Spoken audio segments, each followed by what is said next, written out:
Control A.5.31 of ISO 27001, 2022 addresses one of the most consequential obligations any organization faces, ensuring that all legal, regulatory, and contractual requirements related to information security are identified, documented, and actively met.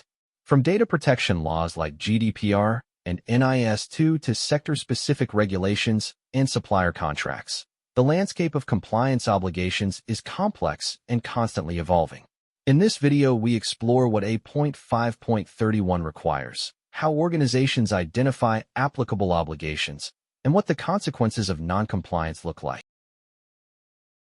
Let us examine the purpose of A.5.31 and the specific requirements organizations must meet to identify and comply with all applicable information security obligations. A.5.31 requires organizations to identify, document, and maintain all legal, regulatory, and contractual requirements relevant to information security and to implement controls that ensure ongoing compliance. The fundamental requirement of A.5.31 is that organizations must know what they are legally required to do in relation to information security.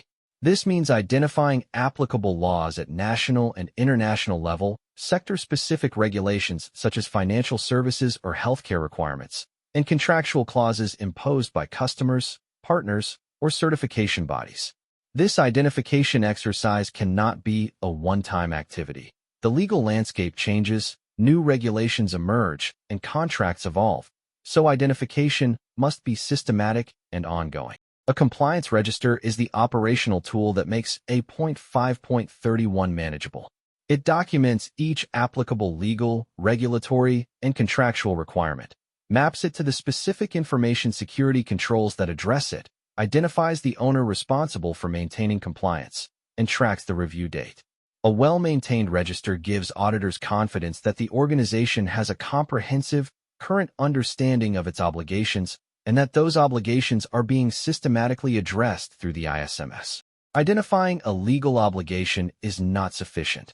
Organizations must translate that obligation into concrete controls and procedures. GDPR's data breach notification requirement, for example, requires not just awareness, but documented incident response procedures, breach assessment criteria, and notification workflows with defined timescales.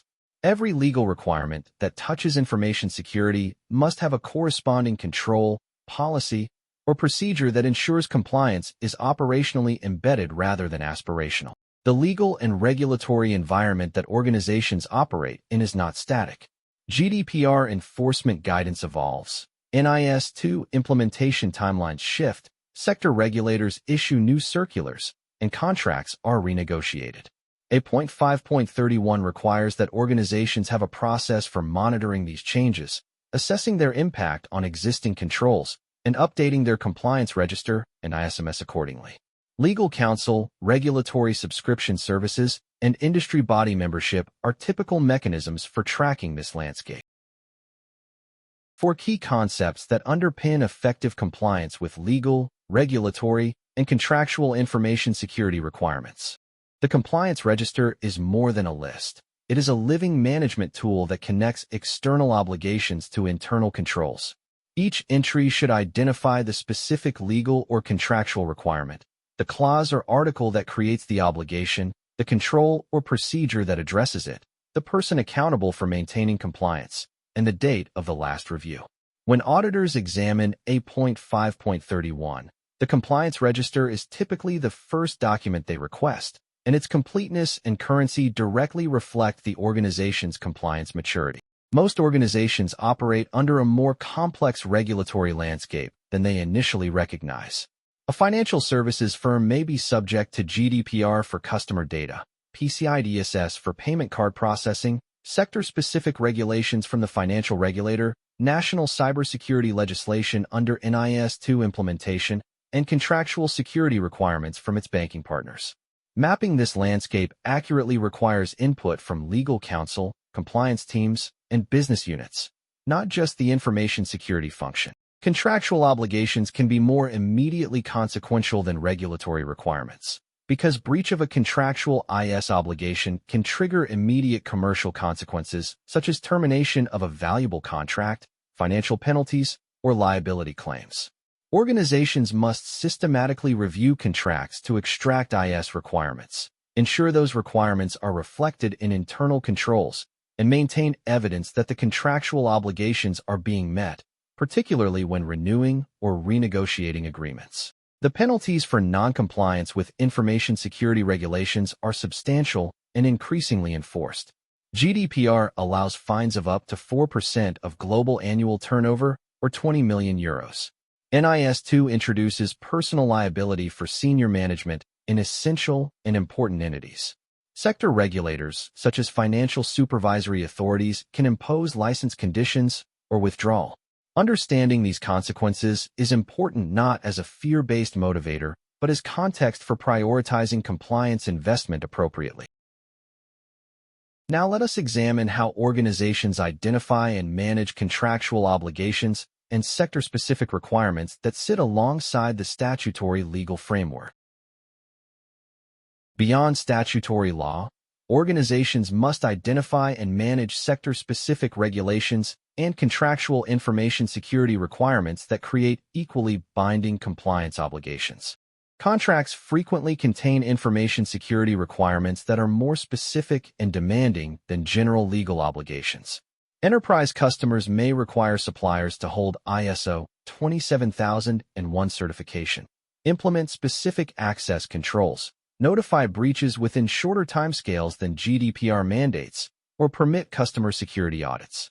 These requirements must be identified during contract review, assessed against existing ISMS controls, and addressed through implementation or negotiation before the contract is signed, not discovered months later during a supplier audit. Sector-specific regulations layer additional information security obligations on top of general data protection law.